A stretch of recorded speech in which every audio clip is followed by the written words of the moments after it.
Hello everyone, welcome on my channel. आज का हमारा टॉपिक है ग्लैंड्स यानी कि ग्रंथियाँ। ग्रंथियाँ जो टॉपिक है इसको हम 3 से 4 वीडियो में कवर करेंगे और मैं जो है पूरे डिटेल में इस टॉपिक को कवर करूँगा ताकि एग्जाम में आपसे कोई भी क्वेश्चन ना छूटे। और इससे पहले जो है हमने डाइजेस्टिव सिस्टम यानी कि पाचन तंत्र को कवर किया है 3 वीडियो में। अगर आपने वो वीडियोस नहीं देखे हैं तो आप मेरे प्लेलिस्ट में जाके उन्हें देख सकते हैं। तो बिना देर किए हम वीडियो को स्टार्ट करते हैं और हम देखते हैं टाइप्स ऑफ ग्लैंड यानी कि ग्रंथियों के कितने प्रकार होते हैं। तो मेनली जो है ग्लैंड्स के 2 प्रकार होते हैं। एक होता है इंडोक्राइन ग्लैंड्स यानी कि अंतःस्रावी ग्रंथि, और दूसरा होता है एक्सोक्राइन ग्लैंड यानी कि बहिस्रावी ग्रंथि। और कुछ ग्लैंड्स ऐसे भी होते हैं जो इन दोनों का मिश्रण होते हैं, यानी वो इंडोक्राइन ग्लैंड का भी काम करते हैं और एक्सोक्राइन ग्लैंड्स का भी काम करते हैं। तो ऐसे ग्लैंड को हम मिक्स्ड ग्लैंड कहते हैं, यानी कि मिश्रित ग्रंथियाँ। ठीक, एक एक के बारे में डिटेल में हम आगे पढ़ेंगे। तो पहले हम देख लेते हैं इंडोक्राइन ग्लैंड यानी कि अंतःस्रावी ग्रंथियों के बारे में। तो इनका नाम जो है इंडोक्राइन यानी अंतःस्रावी ग्रंथि क्यों पड़ा है, क्योंकि ये जो हार्मोन्स निकालते हैं वो सीधे खून में डाल देते हैं ये हार्मोन्स को, और इन्हें जो है नली की यानी कि डक्ट की ज़रूरत नहीं होती है। तो इनका जो सेक्रेशन होता है वो ये डायरेक्टली खून में डाल देते हैं, ब्लड में डाल देते हैं। इनके लिए इन्हें नली या डक्ट की ज़रूरत नहीं होती है, इसीलिए जो है इन्हें इंडोक्राइन यानी कि अंतःस्रावी ग्रंथि कहा जाता है। और ये जो है हार्मोन्स निकालती हैं, यानी कि आपसे ये पूछा जाए कि इंडोक्राइन ग्लैंड जो है वो क्या सेक्रेट करती हैं, तो वो हार्मोन्स को सेक्रेट करती हैं। ठीक, और ये हार्मोन्स ये डायरेक्टली खून में डाल देती हैं, बस इतना आपको ध्यान रखना है। इंडोक्राइन ग्लैंड्स के काफ़ी सारे एग्जाम्पल हैं, जैसे कि thyroid gland, parathyroid, pituitary gland, thymus, adrenal gland, पिलियन ग्लैंड। टेस्टिस मेल में होता है और ओवरी जो है वो फीमेल में होता है। ये सारे जो हैं वो इंडोक्राइन ग्लैंड यानी कि अंतःस्रावी ग्रंथि के एग्जाम्पल्स हैं। इन सभी को जो है हम एक एक करके डिटेल में पढ़ेंगे। और इस पिक्चर में देख लीजिए, एक बार ओवरव्यू में दे देता हूँ कि किस बॉडी पार्ट में कौन सा ग्लैंड पाया जाता है। तो देखिए, पिनियल ग्लैंड, हाइपोथैलेमस और पिट्यूटरी ग्लैंड, ये जो है ब्रेन में पाए जाते हैं, ये तीनों ग्लैंड। ठीक, थायराइड और पैराथायराइड जो है ये नेक के पास पाया जाता है, और थाइमस जो है वो चेस्ट के पास पाया जाता है। पैनक्रियाज आपके स्टोमक के पास होता है। एड्रिनल ग्लैंड जो है वो किडनी के ऊपर होता है। और टेस्टिस जो है आपको पता है नीचे भाग में होता है मेल में, और ओवरी जो है फीमेल में होता है। ये जो है ग्लैंड्स के लोकेशन है कि बॉडी के किस पार्ट में कौन से ग्लैंड्स पाए जाते हैं। तो ये ओवरव्यू बस आप याद रखिए, बाकी डिटेल में हम आगे पढ़ेंगे ही। अगला है आपका एक्सोक्राइन ग्लैंड। एक्सोक्राइन ग्लैंड को बहिस्रावी ग्रंथि कहा जाता है। और ये जो ग्लैंड्स हैं, ये जो ग्रंथियां हैं, ये पसीना, एंजाइम्स, बलगम, सीबम ये सब निकालती हैं। ये हार्मोन्स नहीं निकालती हैं, ये जो है हार्मोन्स नहीं निकालती हैं। और इंडोक्राइन ग्लैंड जो है वो क्या निकालती थी, हार्मोन्स निकालती थी अपने सेक्रेशन में। पर ये जो है पसीना निकालती हैं, एंजाइम्स को निकालती हैं, बलगम और सीबम को निकालती हैं। सीबम क्या होता है, जैसे नाक के साइड में आपने कभी महसूस किया होगा कि कुछ चिपचिपा सा पदार्थ जो है कभी कभी बाहर आता है। ठीक, ये पसीना नहीं होता है, तो उसे ही हम सीबम कहते हैं। उसके बाद जो है इनको जो है ये चीज़ निकालने के लिए एक नली की यानी कि डक्ट की ज़रूरत पड़ती है। ये डक्ट के द्वारा जो है इन चीज़ों को बाहर निकालते हैं। जैसे कि पसीने को बाहर निकालने के लिए स्किन की ज़रूरत पड़ती है, स्किन में जो पोर्स होते हैं उससे पसीना शरीर से बाहर आता है।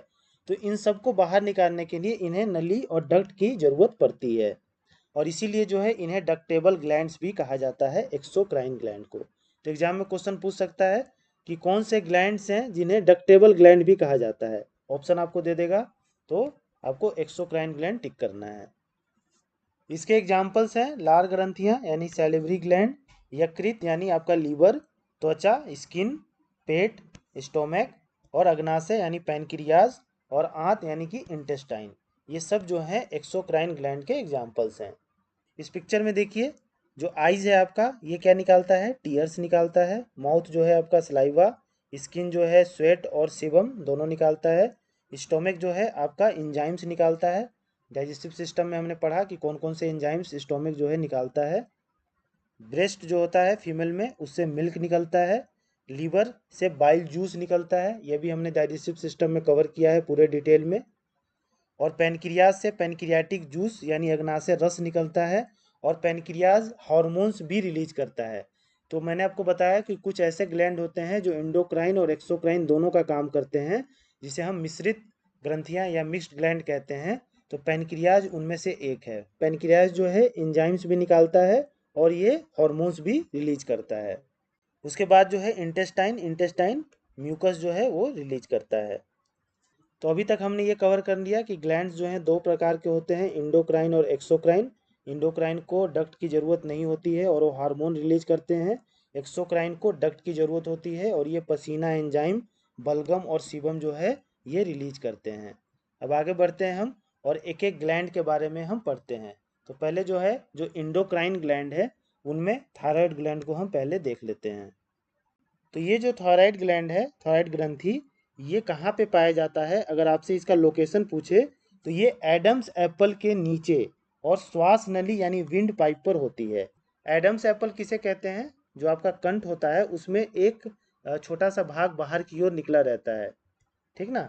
आपके कंठ, जिसको कंठ हम कहते हैं, ठीक, वही एडम्स एप्पल है। तो एडम्स एप्पल के जस्ट नीचे जो है ये थायराइड ग्लैंड होता है, और ये जो है विंड पाइप पे श्वास नली पर होता है। विंड पाइप यहाँ से गुजरता है, इसके ऊपर जो है ये थायराइड ग्लैंड होता है। तो एडम्स एप्पल के नीचे और श्वास नली के ऊपर थायराइड ग्लैंड का लोकेशन है। इसकी जो भार, वेट जो है वो 20 से 40 ग्राम होती है, और इसकी लंबाई जो है वो 5 सेंटीमीटर होती है। लंबाई का मतलब इस यहाँ से यहाँ, ठीक, ये कितना होता है? 5 सेंटीमीटर। और ये जो है दो हार्मोन्स रिलीज करती है थायराइड ग्लैंड। एक है थायरोक्सिन हार्मोन और दूसरा है कैल्सीटोनिन हार्मोन। तो इनका काम क्या है? तो थायरोक्सिन हार्मोन का काम ये होता है कि हमारे खून में आयोडीन की मात्रा को कंट्रोल करता है। आयोडीन की मात्रा आपके खून में कितनी होनी है, इसको कंट्रोल ये थायरोक्सिन हार्मोन करता है। और किसी के शरीर में अगर थायरोक्सिन हार्मोन की कमी हो जाती है तो उसे घेंगा रोग हो जाता है, जिसे इंग्लिश में गोइटर कहते हैं। इसको देखिए थोड़ा डिटेल में मैं बता देता हूँ कैसे घेंगा रोग होता है। ये जो थायरोक्सिन हार्मोन है इसका काम है आपके खून में आयोडीन की मात्रा को कंट्रोल करना। तो जब थायरोक्सिन हार्मोन जो है वो अगर कम निकलता है, ठीक, अगर वो कम निकलेगा तो जो खून में आपके आयोडीन आ रहा है, मान लीजिए आपने खाना खाया, उससे आपने अगर आयोडीन लिया, लेकिन क्या है कि थायरोक्सिन हार्मोन कम निकल रहा है, तो आपके ब्लड से जो है वो आयोडीन को नहीं खींच पाएगा, जिसके कारण आपके शरीर में आयोडीन की कमी हो जाएगी। क्यों कमी होगी? क्योंकि आपका जो थायरोक्सिन हार्मोन है ये कम रिलीज हो रहा है, कम जो है बाहर आ रहा है, जिसके कारण आपके खून से आयोडीन को कम खींचा जा रहा है।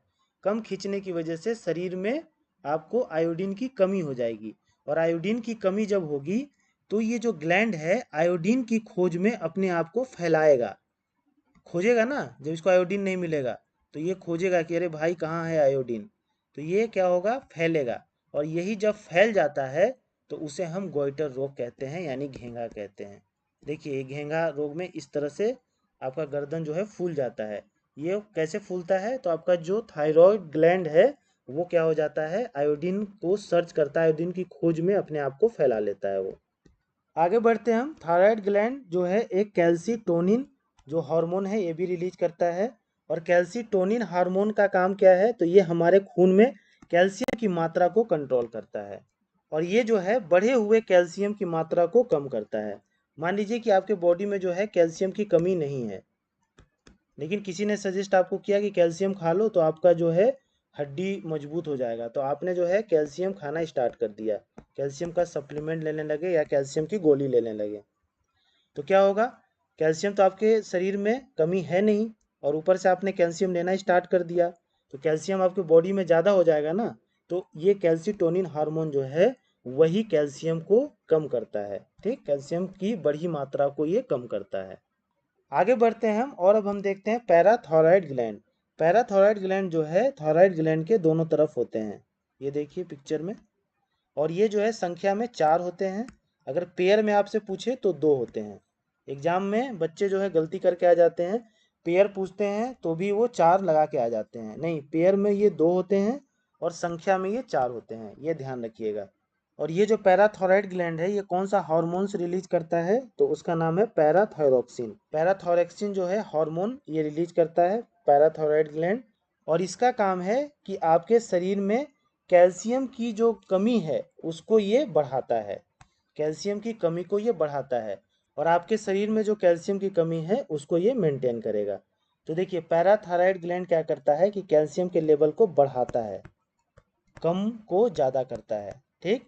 और थायराइड ग्लैंड क्या करता है कि जो बढ़ा हुआ कैल्शियम लेवल है उसको ये डाउन करता है। तो होप यहाँ तक चीज़ें आपको समझ में आ गई होंगी। Endocrine gland, exocrine gland, mixed gland, thyroid gland के बारे में हमने पढ़ लिया डिटेल में, इसमें पैराथायरॉयड के बारे में पढ़ लिया। और आगे के वीडियो में जो है हम इसके आगे की चीज़ों को पढ़ेंगे, और इससे रिलेटेड जो पीडीएफ है वो डिस्क्रिप्शन में मैं डाल दूंगा, वहाँ से आप डाउनलोड कर लीजिएगा। और आपको अगर ये बायोलॉजी की सीरीज़ पसंद आ रही है तो please like share and subscribe to my channel. Thank you.